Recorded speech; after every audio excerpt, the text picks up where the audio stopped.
It is the top of the hour. My name is Lillian Muli. We apologize for our earlier technical issue. It has since been rectified. The Independent Electoral and Boundaries Commission has verified 1.14 million signatures in support of the proposed constitutional amendments through the Building Bridges Initiative, BBI.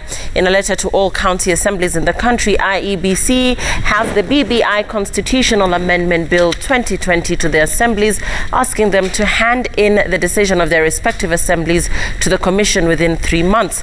The bill will be debated in the assemblies, which will then communicate the approval or rejection to the National Assembly and Senate speakers.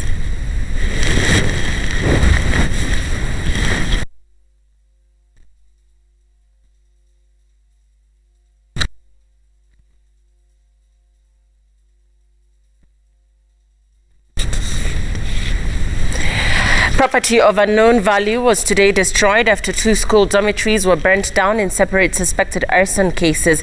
Police engaged students of Bukembe Boys High School in Bungoma in running battles to quell the unrest, while a dorm was razed down in Kisumu Boys under unclear circumstances. Laura Otieno reports. At the Kisumu Boys High School, firefighters are in action to quell the embers of a fire that broke out at about 10:30 a.m. Tuesday morning. The fire having consumed all property in this dormitory that hosted 64 students.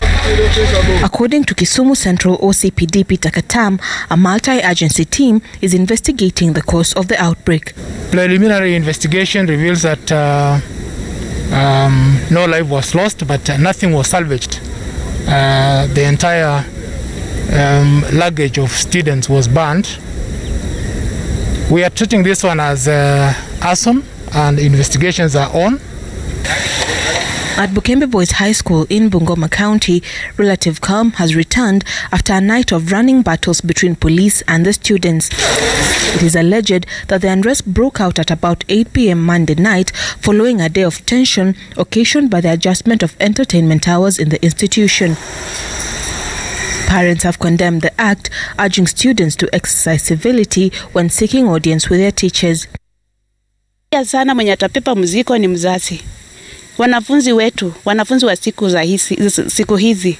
Ninawaomba tu muwe watulivu, muwe na heshima, mjue chenye kiliwatoa nyumbani kikawaleta shule, na hiyo ni elimu. Kuona moshi natoka kwa dom Kilimanjaro, sio tukajua ni kubaya, ndio ama karawa kaingizwa ndani, ndio tukatolewa hivi nje. Hadi mimi nikaumia kwa hiyo moment ya kukimbia. The incidents have raised concerns over the general behavior of students in schools, with arson cases recorded in 6 schools in the last 4 days. Laura Otieno, Citizen TV. The Independent Electoral and Boundaries Commission has so far cleared 8 candidates to run for the upcoming senatorial by-elections in Machakos, slated for the 18th of March. 3 more candidates got the nod today after 5 were cleared yesterday. Martin Munene has the details. Cleared today are Maendeleo Chap candidate John Mutua Katuko, Lilian Mwanzia of Chama cha Uzalendo, and Stanley Mwindi, who will be flying the Party of Economic Democracy's flag in the race. We are going around to start campaigning, appealing to all other candidates. We do peaceful campaign. We don't want to have fracas anywhere. We want to ensure we have a faithful and free and fair election in this county. Yesterday, the electoral body cleared Abanas Mudhama of United Democratic Alliance, John Musingi of Muungano Party, Simeon Kioko Kitheka of Grand Dream Development Party, Francis Munyambu Musembi, and Sebastian Zao, who are running as independent candidates. Among those awaiting clearance is Wiper's Agnes Kavindo in the race that has attracted 15 aspirants. The seat fell vacant after the demise of Boniface Mutinda Kabaka. Martin Munene, Citizen TV.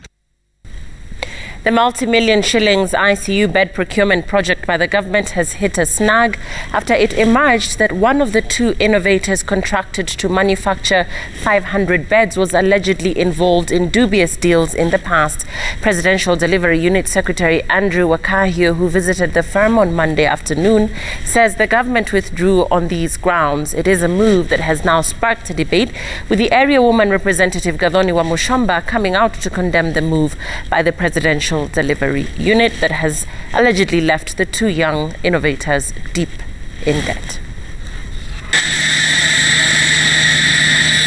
President Uhuru Kenyatta's promise in July last year that the government would procure 500 ICU beds from 26-year-old Mungai Gathogo and Joseph Muhinja brought a ray of hope to the two young innovators and the people of Githunguri, Kiambu County, where the two operate from.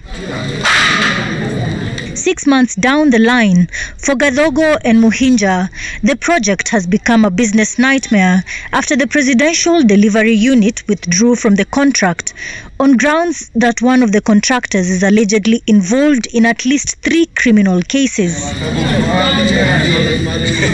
PDU's Secretary Andrew Wakahio says after this realization, engaging them would only portray the unit in bad light. Gathogo was arrested for fraud. When I came here and this story went around in social media, somebody from Nakuru called me and told me that young man came and took my 800,000 shillings to deliver for me something, which he never delivered. He knows the reason why we stopped engaging with him. Because can you imagine, when Gathogo was arrested, he was locked in for 3 days. His father came and paid 800,000 shillings for him to be released. I don't want to believe that that is the true definition of Gathogo. However, the government's reluctance in processing the offer has left the two in a spin, as they claim to have pumped 3.5 million shillings into the project. At the warehouse, however, a single ICU bed is present. At least the 30 beds that are ready to be taken over by the Presidential Delivery Unit, and if there is any requirement for them to be functional, to facilitate the process so that they can be functional. I am disappointed and have reasons to get disappointed. So as we speak, the deliberations between Gathogo, Muhinja and Paul Wagaruro are just verbal. There is nothing that has been written to show that this conversation is going to continue. If they decide to keep quiet on their end, like they have always kept quiet since this issue came up, how will we be able to be assured that this is going to happen? Kiambu County Woman Representative Gathoni wa Mushomba went on to express her disappointment with the PDU decision on social media, with calls to have other investors join hands to assist the duo. Miriam Nyambura, Citizen TV. Nairobi airstrip in Nyeri County could start receiving passenger flights in July this year when the construction of a VIP lounge is completed at a cost of 39 million shillings.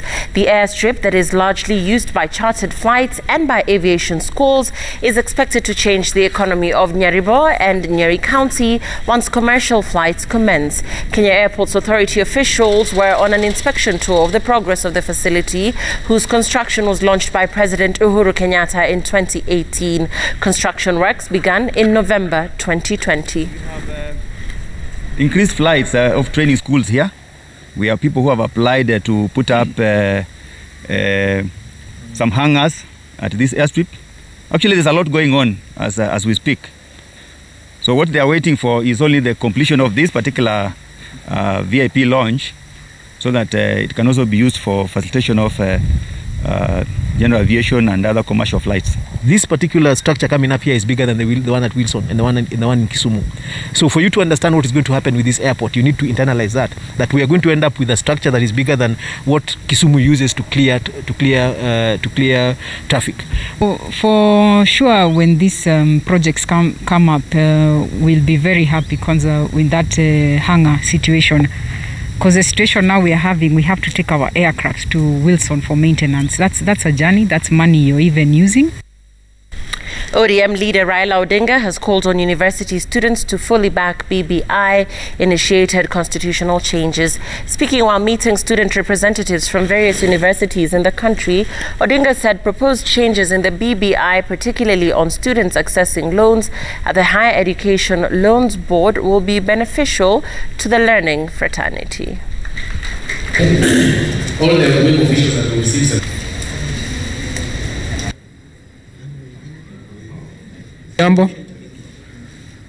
One is the 4-year grace period ya HELB. Wale wengi ambao wanajua ya kwamba ukipewa HELB, you have to repay within 1 year as it is currently. But right now we extended that time to be 4 years. Lakini Mheshimiwa Prime Minister, kwa niaba ya bunge la wananchi tunataka kusema ya kwamba BBI tutaisukuma zaidi. Na tuko mbele yako pamoja na Mheshimiwa Rais wa taifa la Kenya. The freedoms and rights that we enjoy in this nation is courtesy of Baba, who is seated here. And I know in student leadership, in the students' fraternity, there is no tribalism. That I can attest. That's why I was elected for a record 4 terms. This country deserves better. And this is also what we want to bequeath to the future generation of our country. And that's why, number one, we start with BBI. To market BBI as a document that lays the foundation for socio-economic transformation of our country. Only 80 locals will be considered for the position of community scouts out of the 5,000 who had been shortlisted for the position from Taita Taveta County. The recruitment exercise, which has just ended, was undertaken by KWS and has raised concerns among local leaders, with many hoping the number would have been revised upwards since Tsavo National Park covers a larger percentage of the county at 62%. Kenneth Ochieng, Tsavo Conservation Area Assistant Director, has made it clear that they will select 20 people from each of the 4 wards of Wundanyi, Watate, Taveta and Voi. More than 12,000 residents applied for the job, with only 5,000 shortlisted for the exercise, which aims at providing employment to only 5,000 community scouts countrywide. Where we are going to recruit 80 youths. Out of the 5,000 applicants that were shortlisted, we are going to subject all of them to the very vigorous process, very open and transparent, and finally we'll be able to get at least 80 youths for today's exercise. These youths are supposed to join us on 1st of February this year, where they will be deployed to various areas within the conservation area.